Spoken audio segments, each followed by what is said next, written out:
Hey guys, how's it going? Welcome to my video. Alright, so as you guys can see, I have the traction light on and I have the airbag light on.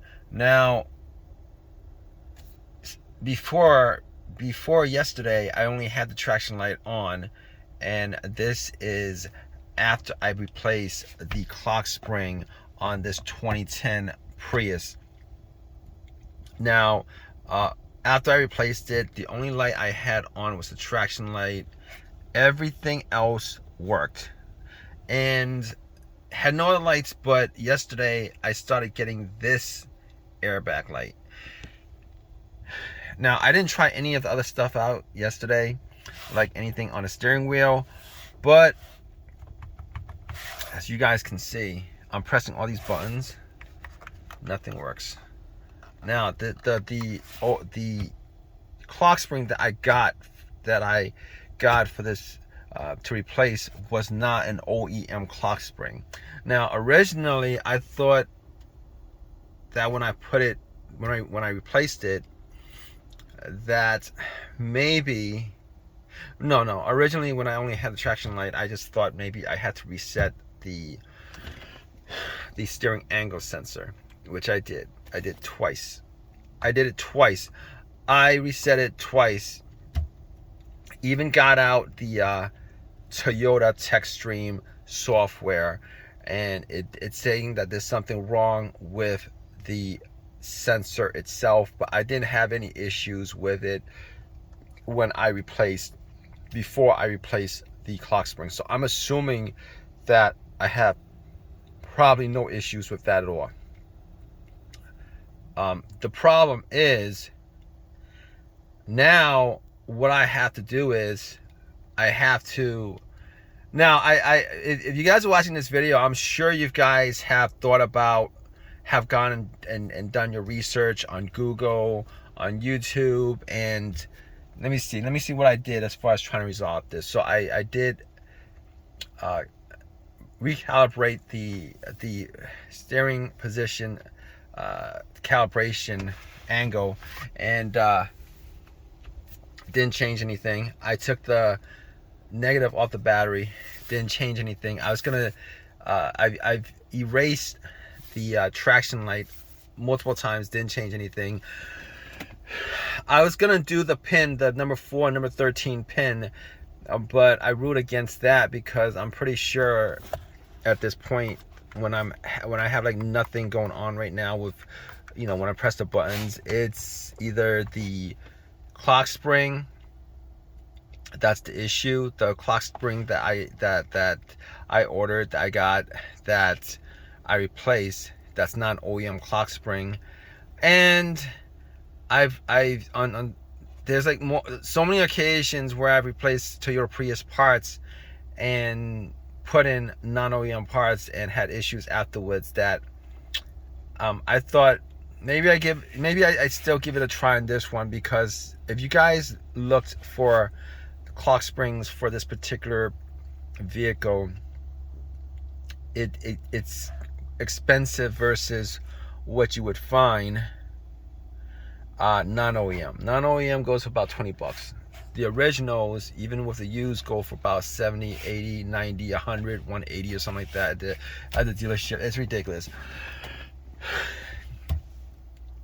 But at this point, I'm gonna rule out trying to clear the codes out, because I'm not getting anything. I'm not even getting the horn, which is originally what the clock spring that I had in previously, I at least was able to. The only thing that wasn't working was the horn. What was the horn? And I didn't get any and I didn't get any lights in the dash.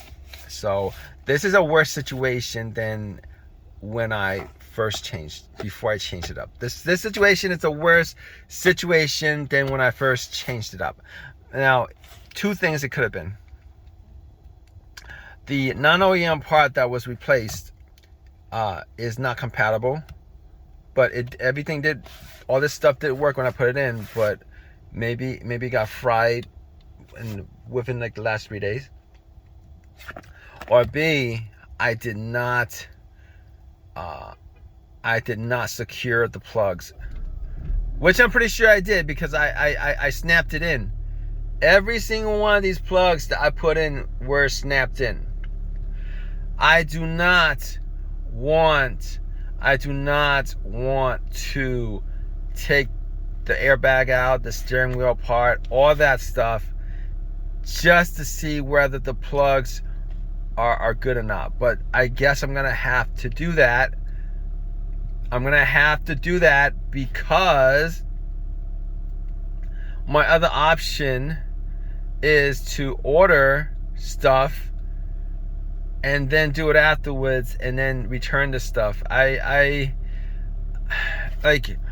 So I'm weighing my options right now of whether to redo it. It's not the most difficult thing in the world. It's not. You could do it with a pick, an extension, a 12-volt socket. What else would you need? A screwdriver and a steering wheel puller if you're doing it for the first time, which I used. I don't know if I need to use it again, but that's all you need.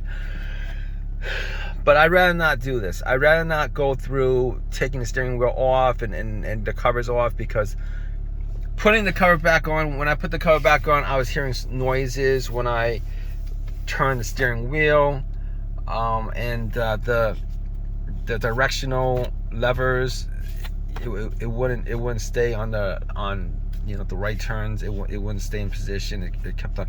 Anyway, I resolved all that, but I don't want to go through that again. But we'll see. I'll put up another video if I'll put up another video if we go in that direction of me taking this apart, and I'll give you guys an analysis of what happened. It'll be fixed. But like everything on the Priuses. Now, I know there's a lot of people. Who had issues with this after replacing the clock spring.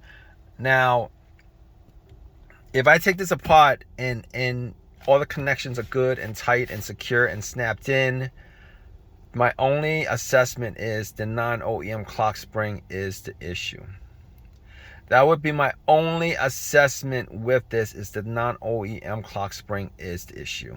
I'm pretty sure it is. I'm pretty sure I take this apart, everything is snapped into place.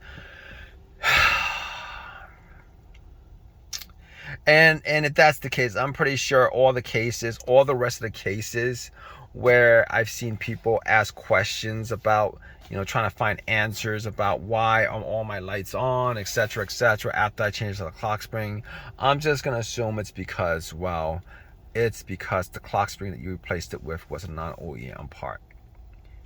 That's my only assumption, but we are going to see what happens. If you guys have your own personal experiences with this, definitely leave a comment in the comment section. Please subscribe, please give me a thumbs up. All that good stuff, right guys? Take care.